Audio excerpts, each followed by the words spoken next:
네, 4월 18일 멤버십 라이브 시작하도록 하겠습니다.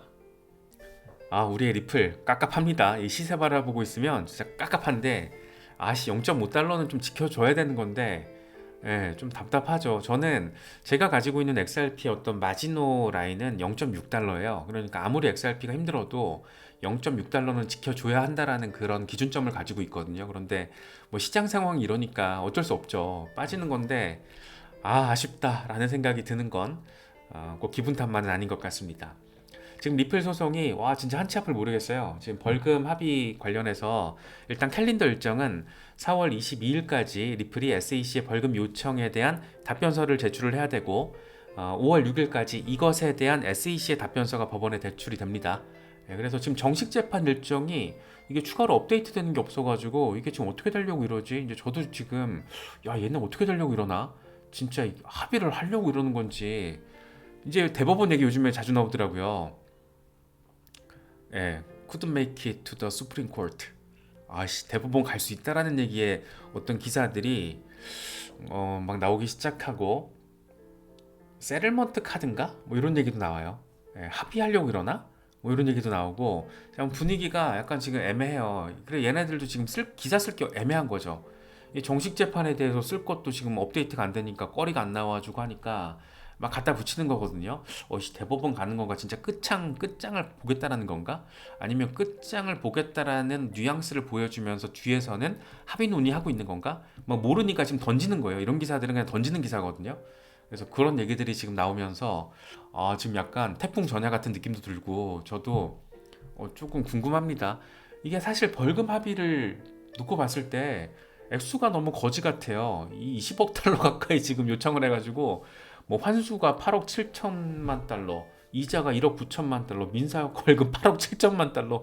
미친 새끼들이지. 이걸 지금 벌금으로 달라고 하면 이게 누가 좋다고 오케이 합의합시다 이러겠어요. 그래서 애진간한 수치를 지금 넘어서가지고 리플도 약간 지금 벙쪄 있을 거예요. 그래서 지금 이게 어떻게 될지는 좀 봐야 되는데 어쨌든 이 날짜에 대해서 지금 최근에 어젠가 그저께 정리를 한 게 리플 법률 책임자 CEO로 스튜어트 알데로티가 이걸 정리를 다시 한번 해준 거거든요. 그래서 좀 봐야 됩니다. 봐야 되는데 어, 일단 여론전 차원에선 이런 얘기들이 지금 나오고 있다. 분위기. 그런데 뭐 리플 진영 변호인들도 황당하다라는 얘기를 많이 했잖아요. SEC는 대체 얼마나 후퇴한 거냐. 20억 달러 벌금을 위해서 리플이 많은 XRP를 팔면 이게 또 가격 하락시켜서 결국에는 개인 투자자를 피해 입히는 거다. 당신이 지금 보호받고 있다라고 느끼냐. 그러니까 SEC는 투자자 보호를 이야기하는데 결과적으로는 SEC가 하는 모든 행동은 투자자들에게 피해를 입히고 있다. 라는 점을 제레미 호건은 막 개거품 물면서 이야기를 하기도 하고 뭐 빌모건 같은 경우에도 SEC는 일부 기관에는 리플이 할인 판매하고 다른 기관에는 할인을 제공 안 한 것을 기관 투자자들에게 피해를 입혔다라고 주장을 한다. 아니 이런 가정은 검증이 필요한데 인과관계를 글쎄 그 증거 찾기 희박해 보이는데 쉽지 않다라는 얘기를 하고 있는 거죠.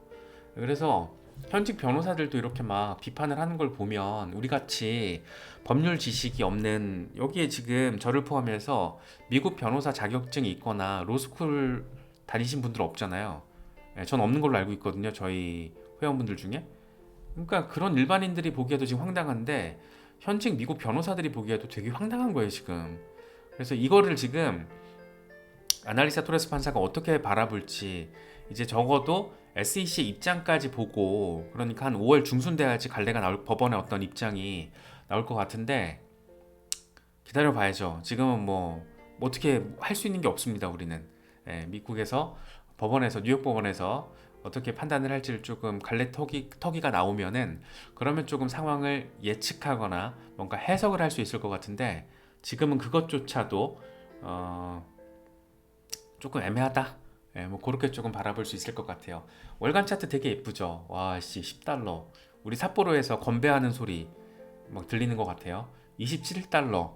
이거는 우사인 너트님 은퇴하는 소리, 사표 내는 소리가 들리는 것 같고, 800달러. 우리 다음 주에 파리에서 조찬 모임 하는 그런 느낌 드는 것 같고, 뭐 그렇습니다. 800달러가 되면 그 다음 주에 파리에서 조찬 모임 하죠. 그래서 뭔가 어마어마한 이런 전망도 나오고 있는데 말 그대로 이건 차트 선그리기 따름이고 어떻게 될지 모르죠. 이제 0.5달러 주변에 지금 있는데 와 10달러 가긴 가는 거냐 뭐 이런 생각도 들고 좀 답답하긴 한데 어쨌든 소송 리스크가 어떤 방식으로든 올해는 정리가 됩니다. 빠르면 상반기, 늦어도 하반기 어느 시점에 한 3분기 어느 시점엔 전 정리가 될 거라고 지금 바라보고 있거든요. 그게 정리가 안 된다. 그거는 대법원 가는 거예요. 대법원 가는 건데 대법원 가면 대법원 가는 것보다 중요한 게 뭐냐면은 그 전에 1심 법원에서 어떤 판결을 내리느냐가 거의 이제 이 판결의 최종 판결 느낌으로 시장은 해석할 가능성이 높거든요. 다시 말해서 약식 재판 수준으로 일단 정리가 되면 그걸 가지고 대법원 간다라고 하면 일단 그 판결이 거의 이제 판례로서 큰 영향을 미칠 겁니다. 그래서 약식 재판 수준으로만 나와줘도 리플 측에는 전 우호적으로 시장이 반응할 거라고 봅니다. 왜냐하면 특히 미국 같은 경우에는 3심 되긴 하지만 우리나라랑 달라요. 우리나라는 1심과 2심이 사실심이고 3심 대법원만 법률심이잖아요. 그런데 미국은 1심만 사실심이고 2심, 3심이 법률심이에요. 그러니까 1심 판결 결과가 엄청 중요한 거죠. 그래서 사실은 대법원까지 간다는 중요하지 않아요. 1심 판결이 어떻게 나오느냐, 약식재판 수준으로 나오느냐, 아니냐, 벌금 판결, 그 전에 벌금 판결 어떻게 될 것이냐, 벌금 합의 이슈 이게 어떻게 될 것이냐, 이 두 가지가 지금 포인트 지점이기 때문에 대법원 간다 안 간다는 사실 좀 먼 얘기입니다. 그건 중요하지 않아요. 아무튼 뭐 좀 답답하긴 한데 XRP 홀더분들 조금 마음 어려우신 분들 그냥 이 차트 보시고 저는 그러니까 XRP는 안 팔 거거든요. 지금 어느 정도 포지셔닝 조절은 했어요. XRP 비중을 좀 줄이고 뭐 이더리움과 솔라나 비중을 좀 높이고 이런 식으로 비중 조정을 했는데 조정을 한 것 가지고는 팔진 않을 거예요. XRP는 뭔가가 있을 것 같아요. 어느 시점이 되면 그게 예를 들어 좀 길게 봤을 때 2년 뒤, 2025년 전후 아니면 아예 2030년 전후 이때 뭐가 돼 있을 것 같아요. 중장기로 봤을 때 저는 시간이 뭔가 보여줄 것 같은 프로젝트라고 생각은 하고 있거든요. 그래서 그렇게 길게 가져가도 괜찮을 정도의 포지셔닝으로 조금 정리를 해놨는데 모르겠습니다. 10달러를 우리가 바라보게 될지 뭐 5달러가 최고 지점이 될지 뭐 이렇게 막 말도 안 되는 숫자처럼 보이는 이런 숫자가 등장할지 는 모르겠는데 참 아쉬운 종목이긴 해요. 펀더멘털과 여러 가지 측면에서 잘 하고 있고 시장에 지금 메이저급의 자리에서 내려오지 않고 있잖아요. 그래서 참 그런 거 보면 아쉽긴 한데 어쨌든 이게 지금 진행이 되고 있습니다. 그리고 그 날짜가 가까이 다가오고 있고 그래서 XRP 홀더분들은 이런 부분들 좀 참고하시면 좋을 것 같습니다. 또 하나가 지금 이것도 중요하죠. 이더리움 증권성 이슈 아직 이게 해소가 안 됐잖아요. 그래서 최근에 미국 CFTC도 이 쿠코인을 기소하면서 비트코인, 이더리움, 라이트코인 이렇게 상품으로 분류했거든요. 그래서 과연 증권인가 상품인가, SEC와 CFTC의 밥그릇 다툼 양상인가, 뭐 이걸 또 어떻게 여기 또 정리가 될지. 일단 의회에서는 관심 있는 사람들이 있습니다. 이 크립토 친화적인 성향을 가진 공화당 하원의 금융서비스위원장 패트릭 맥헨리가 이런 얘기를 했었죠. 이더리움을 증권으로 간주한 이 프로메티움 조치에 대해서 SEC는 분명하게 좀 설명을 해야 된다. 이더리움을 증권으로 간주하는 것은 CFTC의 입장과도 상충되고 명확한 기준을 제시하지 못하면 생태계는 혼란에 빠지게 된다. 뭐 일단 의회에서 이런 생각을 하고 있는 사람이 있다라는 건 긍정적이고 뭐 올해 이제 미국 대선도 있고 뭔가 증권성 이슈에 있어서는 한번 갈래타기가 나와주지 않을까. 특히 이제 리플 소송이 어느 정도 매듭이 지어지면 함께 조금 샥 한번 정리가 되지 않을까. 뭐 그렇게 생각은 되는데 이것도 역시 뭐 지켜봐야죠. 비트코인 아쉬운 흐름을 보이고 있습니다. 지금 6만 1000달러 위에서 지지 테스트를 진행하고 있는데 반감기를 코앞에 둔 상황에서 과연 이게 어느 방향으로 방향성 세팅이 이루어질 것인가 상당히 궁금한 포인트 지점인데 다행인 거는 6만 1000달러 지지를 받고 있다는 거, 아쉬운 점은 6만 5000달러 아래에 자리하고 있다는 거 이렇게 바라볼 수 있겠죠. 알리 같은 경우에는 6만 1000달러가 매우 중요한 수준이라고 이야기를 하고 있습니다. 이게 깨질 경우에는 5만 6200달러까지 조정 가능성이 있고 만약에 여기서 반등해 줄 경우에는 6만 6500달러까지 상승. 그래서 반등의 첫 번째 시그널은 4시간 차트에서 6만 2300달러가 지속되는 상황. 그러니까 지금 이게 아직 안 되고 있잖아요. 그래서 아직 방향성을 예측하기가 어렵다. 이렇게 일단 현재 상황을 정리할 수 있을 것 같습니다. 애쉬 크립토 같은 경우에도 사실 비슷한 얘기를 하는 거예요. 이게 지금 첫 번째 지지라인 테스트, 이 6만 달러 구간에 대한 첫 번째 지지라인 테스트인데 이게 첫 번째 디맨드 존이다. 이게 바이 더 딥을 해도 괜찮은 구간이다. 그런데 두 번째 굉장히 강한 디맨드 존이 있는데 이게 지금 5만 2천 달러. 그래서 단기적으로는 가격 움직임에 너무 집중하지 말고 현물 포지션을 유지하면서 진정해라. 10만 달러를 향해서. 그러니까 여기서 와리가리 하다가 가게 될지 여기까지 한번 와서 와리가리 하다가 가게 될지 모르겠는데 결국에는 10만 달러를 향해서 잘 가고 있다. 이런 얘기를 하고 있습니다.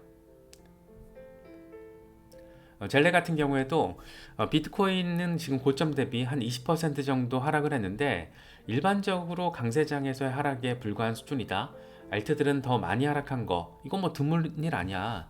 이더리움 같은 경우에는 2017년에 마이너스 67%를 견뎌내기도 했다. 이런 거 이제 경험해 보신 분들이 지금 상황 그냥 여유롭게 조금 바라보고 계시겠죠. 이거는 비트코인 2주 차트예요. 2주 차트. 아직 갈 길 멀고 잘 갈 거다라는 얘기를 하고 있는 거거든요. 비트코인 올타임 하이 찍고 약스 팍 폭락하고 이중 바닥 확인하고 급등, 새로운 올타임 하이 만들어내고 팍 폭락하고 이중 바닥 확인하고 급등을 할 건데 우리 인제 여기 있다라는 거죠. 인제 여기서 잘 갈 거야. 빵.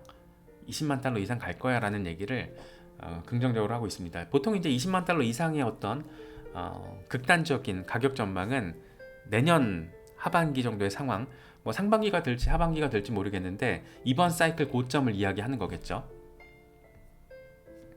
그리고 우리에게는 홍콩에서 비트코인 현물 ETF가 이더리움 현물 ETF가 승인됐다라는 거, 비트코인 현물 ETF의 경우에는 4월 말에 30일 정도에 출시가 될 것이라는 이야기들이 나오고 있다라는 거. 아직 정식 출시 일정은 안 나왔지만 4월 30일 정도로 이야기가 나오고 있고, 과연 정식으로 리스팅이 됐을 때 어느 정도의 자금이 올 것인가, 특히 그 자금 중에 중국 본토 투자 자금이 어느 정도 쏠릴 것인가, 이에 대한 중국 정부의 스탠스 어떻게 될 것인가, 반감기 이후에 암호화폐 시장 최대 화두가 아닌가 개인적으로는 바라보고 있습니다. 에리발추나스 같은 경우에는 지속적으로 부정적으로 좀 이야기를 하고 있어요. 홍콩 현물 ETF, 암호화폐 현물 ETF 경우에는 앞으로 초기 2년 동안 10억 달러 규모 자산이 유입될 것으로 전망된다. 일각에서 제기한 250억 달러, 여기에는 크게 미치지 못하지만 긍정적인 수준이다. 이런 얘기를 하고 있습니다. 여기서 250억 달러 얘기한 거 매트릭스 포트가 얘기한 거잖아요. 그러면서 이제 중국 본토 투자자의 경우에는 가상자산 투자가 공식적으로는 금지되어 있기 때문에 홍콩의 현물 ETF, 암호화폐 현물 ETF 매수는 불가능하다. 다른 경로로 매수 시도 가능하겠지만 극히 드물 것이다. 이런 얘기를 해요. 저는 다른 경로를 통해서 매수 시도가 가능하게 할 것이고 이게 상당할 수 있다. 이렇게 지금 바라보고 있거든요. 실제로 어떻게 될지 모르겠는데 재밌는 아무튼 상황입니다. 이게 구도 자체가 미국 대 중국의 지금 또 구도가 돼버렸잖아요. 그래서 블룸버그 애널리스트들은 조금 부정적으로 바라보고 있지만 아시아에 살고 있는 사람으로서는 조금 더 긍정적으로 흘러가지 않을까, 그런 좀 기대감을 개인적으로 가지고 있습니다. 블록스트림의 CEO이면서 비트코인 맥스이죠. 아담 백은 이런 얘기를 합니다. 상승장에서 마이너스 30%, 이건 뭐 흔히 볼 수 있는 현상이야. 반감기를 앞둔 지금 올타임 하이 대비 한 19% 정도 빠졌는데 이 초보자분들은 스트레스를 받을 수도 있겠지만 경험 있는 트레이더들은 당황하지 말고 버티면서 적립식으로 투자를 할 것을 권유한다. 뭐 이런 얘기 하고 있습니다. 그냥 1비트코인은 1비트코인이다. 가격에 휩쓸리지 마라. 그냥 이 1비트코인은 1비트코인이야. This is fine 그러잖아요. 아무튼 그렇습니다. 케빈 스펜슨 같은 경우에도 5만 달러 중반대까지 하락해도 뭐 충분히 반등 가능하다. 포물선형 랠리를 지금 그리고 있기 때문이다. 다만 5만 달러 아래로 떨어질 경우에는 여름 내내 횡보장이 이어질 수도 있다. 이렇게 이야기를 하고 있습니다. 네, 가급적으로 5만 달러까지는 5만 달러 때로 가더라도 제가 지금 예상하고 있는 최악의 상황은 5만 5천 달러 리테스트거든요. 뭐 5만 달러 아래로까지는 좀 안 갔으면 좋겠는데 좀 봐야겠죠. 지금 포물선형 랠리에서 베이스 4 테스트하고 이제 간다라는 거니까 예, 모르겠습니다. 어떻게 될지. 하지만 이런 앞서 짚어봤던 그런 긍정적인 재료들도 있으니까 가급적이면 조금 멘탈 케어를 긍정적인 방향으로 하는 게 적절하지 않을까 생각되기도 합니다. 네, 뭐 여러 가지 이야기들 전해지고 있고 다양한 소식들 전해지고 있는데 시세가 일단 조금 불안정해 보이니까 어려운 것도 사실이죠. 어려운 것도 사실이지만 이럴 때를 견뎌내지 못하면 의미 있는 수익을 볼 수 없다라는 거. 그러니까 내가 50%의 수익률을 기대를 한다라면 나는 마이너스 50% 급락 상황도 견뎌낸다라는 게 기본 전제가 아닐까 싶어요. 예, 그래서 내가 원하는 것만 생각을 한다라는 것은 지나친 욕심이고 인간의 어떤 탐욕이겠죠. 네. 손실을 볼 수도 있지만 지금 패닉을만 안 하면 미실현 손실이잖아요. 그래서 지금까지 시장 패턴을 봤을 때는 아직 추가적인 반등 가능성 충분히 있지 않나 개인적으로는 바라보고 있습니다. 그래서 여러 가지 소식들 잘 참고하시면 좋겠습니다.